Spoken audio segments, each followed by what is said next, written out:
Hi అండి, అందరికీ నమస్తే. Mister attitude part 57. అమ్మోయ్ బాబోయ్, పుట్టాక ఏనాడు ఇంత పని చేసిందే లేదో తల్లి. నేను ఇంతమందికి చేయటం అంటే మాటలా? 10 మంది ఉన్న ఈ మందికి చాకరీ చేయటం అంటే కష్టం. అలాంటిది మొత్తం పని నాతోనే చేయించారు.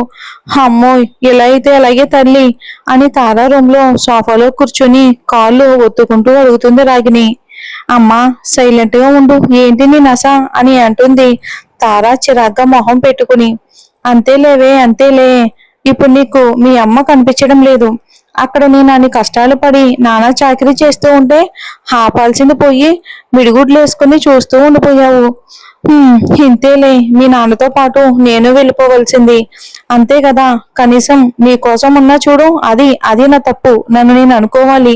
నాకు అస్సలు బుద్ధి లేదు అని అనుకుంటూ ఏడుస్తుంది రాగిని. అమ్మా ప్లీజ్ అమ్మా, అలా మాట్లాడుకు, చెప్పేది విను అని రాగిని పక్కన కూర్చుంటుంది తారా. ఏం చెప్తావే, ఇంకేం మిగిలింది? నాకు బొత్తిగా పని మనిషి బ్రతుకైపోయింది నాది, ఛీ అని అంటుంది రాగిని కావాలని అది చేస్తూ తారా దగ్గర. చూపిస్తా, ఇలా కాదు, వీళ్ళకి ఏ సంతోషం అయితే నేత్ర రూపంలో వచ్చింది అనుకుని కుటుంబం కుటుంబం అంతా ఓ తెగ మురిసిపోతున్నారో దానిని దూరం చేస్తా అని అంటుంది తారా కచ్చగా. ఏమోనే, ఇంతకు ముందు ఒకసారి అలానే అన్నావు, కానీ అప్పుడెవరో రెడ్డి నేను కిడ్నాప్ చేసి మనకి రివర్స్ లో చుక్కలు చూపించాడు, మర్చిపోయావా అంటుంది తారా బుగ్గ మీద వేలుతో పొడుస్తూ రాగిని. అబ్బా ఉండమ్మా, నొప్పిగా ఉంది. ఎప్పుడో ఒకసారి ఎలా జరిగిందని అస్తమానం అలాగే అవుతుందా ఏంటి అని అంటుంది తారా. ఏమోనే, ఇంతకీ ఏం చేస్తావు అని కుతూహలంగా అడుగుతుంది రాగిని తారను. నేత్రాన్ని పైకి పంపే ప్లాన్ వేశాను. ఈ దెబ్బకి ఖచ్చితంగా అది ఈ లోకంలో ఉండదు, ఉన్నా పిచ్చి పడుతుంది దానికి. అప్పుడు మొత్తం ఈ సామ్రాజ్యానికి మనమే అన్నీ అవుతాం. రిషి కూడా నావాడు అవుతాడు అంటుంది తారా. ప్లాన్ చెప్పవే అని అంటుంది రాగిని. ఫోన్ తీసి ఎవరికో కాల్ చేసి మాట్లాడుతుంది తారా. ఏంటి మాయా, ఎక్కడికి రమ్మన్నావు? ఎందుకు ఇప్పుడు ఈ ట్రీట్ అని అడుగుతాడు మెనూ చూస్తూ డైరెక్టర్ ధనుష్. నేను కాక పడితేనే కదా రిషి ఏమయ్యాడో తెలుస్తుంది. అసలు షూటింగ్ ఎందుకు ఆపారో రీజన్ కూడా సరిగ్గా చెప్పి సావట్లేదు ఆ ప్రొడ్యూసర్. రిషి అసలు కాల్ కూడా ఆన్సర్ చేయట్లేదు అని అనుకుంటూ మనసులోనే పైకి నవ్వుతూ, అదేంటి ధనుష్ అలా అంటావు?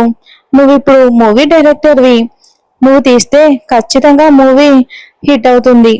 ఇది సెకండ్ సినిమా అయినా చాలా సూపర్ గా తీస్తున్నావు.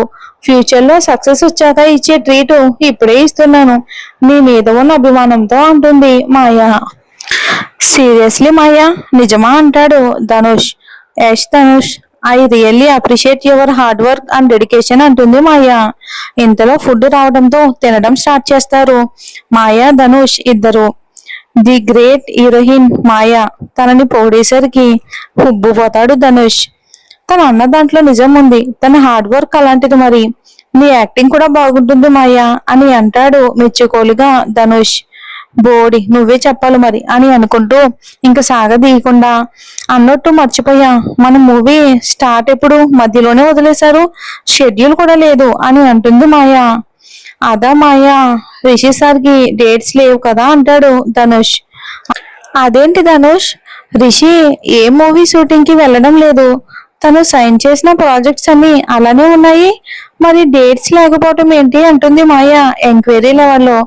ఏమో మాయా, అవన్నీ నాకు తెలీదు అంటాడు ధనుష్. ఒకసారి రిషికి కాల్ చేయి అంటుంది మాయా. ఎందుకు అంటాడు ధనుష్. ప్లీజ్ ధనుష్, ఈ మూవీ త్వరగా ఫినిష్ అవటం కావాలి, నాకు చాలా ఇంపార్టెంట్ ఇది. రిషితో మాట్లాడి షూటింగ్ వచ్చేలా చెయ్యి, నువ్వు చెప్తే ఖచ్చితంగా వింటాడు అంటుంది స్పూన్ పక్కన పెట్టుకుని ధనుష్ చేతులు పట్టుకుని మాయా. ఓ ఓకే ఓకే మాయా, ఏదో ఒకటి చేస్తాను. ఫస్ట్ నువ్వు ఇంత టెన్షన్ పడుకు, వాటర్ తాగు అని ఆమె ముందు వాటర్ బాటిల్ పెడతాడు. అలా మాయని చూడలేక ధనుష్, థ్యాంక్ యూ ధనుష్ అని వాటర్ తాగి రిషికి కాల్ చేయని అంటుంది మాయా. ఓకే అని రిషి నెంబర్కి డైల్ చేస్తాడు ధనుష్. హలో రిషి గారు, మీతో మాట్లాడాలి అంటాడు. చెప్పండి ధనుష్ అని రిషి అనగానే మాయా పక్క నుండి సైకిల్ చేస్తూ ఉంటుంది.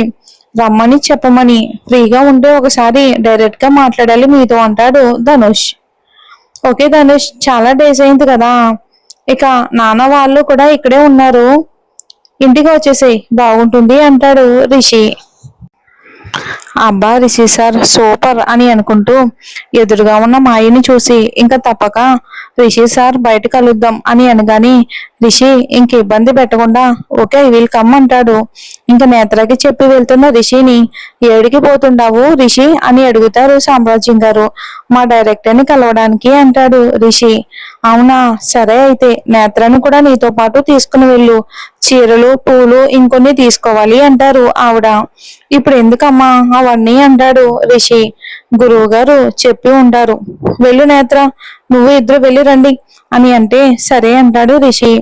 రైట్ హ్యాండ్ కి కట్టు కట్టడం వలన లెఫ్ట్ హ్యాండ్ తోనే టైప్ చేస్తూ ఉంటుంది సిస్టమ్ లో. రిషి వెళ్ళి నిలబడగానే సిస్టమ్ లో నుండి తల పైకెత్తి ఏంటి రిషి గారు అలా చూస్తున్నారు అని అడుగుతుంది. నిన్ను ఎలా భయపెట్టాలో అర్థం కావట్లేదు, ఒక టైపికల్ హస్బెండ్ అవ్వాలి అనుకుంటున్నా అని అంటాడు చక్కగా నవ్వుతూ. అబ్బో ఎందుకు ఇప్పుడు అని అడుగుతుంది సిస్టమ్ క్లోజ్ చేస్తూ. మరి లేకపోతే ఏంటి, ఒక హ్యాండ్ తో వర్క్ చేయటం అవసరమా, అంత కష్టపడడం ఎందుకు అంటాడు చిరుకోపం చూపిస్తూ. ఏం చేయను చెప్పండి, మీరేమో ఇక్కడ లేరు, అత్తయ్య వాళ్ళేమో ఏ పని చేయనివ్వట్లేదు, మరీ అపురూపంగా చూస్తే ఎలా, నాకేమో ఖాళీగా ఉండబుద్ధి కావట్లేదు అందుకే అంటుంది నేత్ర. ఆహా ఖాళీ అన్నావు కదా, అసలు నీకు గ్యాప్ ఇవ్వాలని లేదు, రోజంతా నీతోనే ఉండాలి, కరిగిపోవాలి అని ఉంది, కానీ కానీ నువ్వేమో ఇలా త్యాగాలు చేసి అంటూ ఆమె బ్యాండేజ్ ఉన్న హ్యాండ్ ని చేతిలోకి తీసుకుంటాడు. మీకు ఇన్ని మాటలు వచ్చు అనుకోలేదు తెలుసా అంటుంది నేత్ర అబ్లష్ అవుతూ. నువ్వు ఇలా సిగ్గుపడుతున్నప్పుడు ఎర్రని మందారంలా మారిపోతాయి నీ బుగ్గలు, అప్పుడు నాకేమనిపిస్తుందో తెలుసా అంటాడు రిషి కొంటెగా. తెలుసు నాకు, ఇప్పుడు కాదు అని అంటుంది నేత్ర రిషిని హత్తుకుంటూ. రిషి వేడి చూపులు గుచ్చుకుంటుంటే నేత్రకి అరే చెప్పనివ్వు అంటూ నేత్ర కళ్ళలోకి చూస్తూ మా వైఫ్ ని ఇప్పుడు గట్టిగా ముద్దు పెట్టి చెర్రీస్ లాంటి బొగ్గని కొరుక్కుని తినేయాలి అనిపిస్తుంది అంటాడు. నేత్ర వెంటనే పెదవులు లోపలికి మూసేస్తుంది. రిషి కొరికిన ఫీలింగ్ కలుగుతూ ఉంటే దానికి రిషి నవ్వుతూ నేత్రాన్ని చూస్తూ బాగున్నావు బటర్ఫ్లై మై లవ్ అని అనుకుంటూ చీరలో ఉన్న ఆమెని తదేకంగా చూస్తూ ఉంటాడు. ఏంటి అని అడుగుతుంది నేత్ర. చీరలో చాలా అడ్వాంటేజెస్ ఉన్నాయి, అదే ఆలోచిస్తున్నా, నీలో ఏదో మ్యాజిక్ ఉందిరా, నిన్ను చూడగానే అదేంటో బ్యాడ్ బాయ్ అయిపోవాలి అనిపిస్తుంది అంటాడు. ఆహా ది సక్సెస్ఫుల్ హీరో రిషి గారు గుడ్ బాయ్ అని ఎంత అనుకుంటే మీరు బ్యాడ్ బాయ్ అవుతానంటారేంటి అని ముక్కు గిల్లుతుంది రిషిది.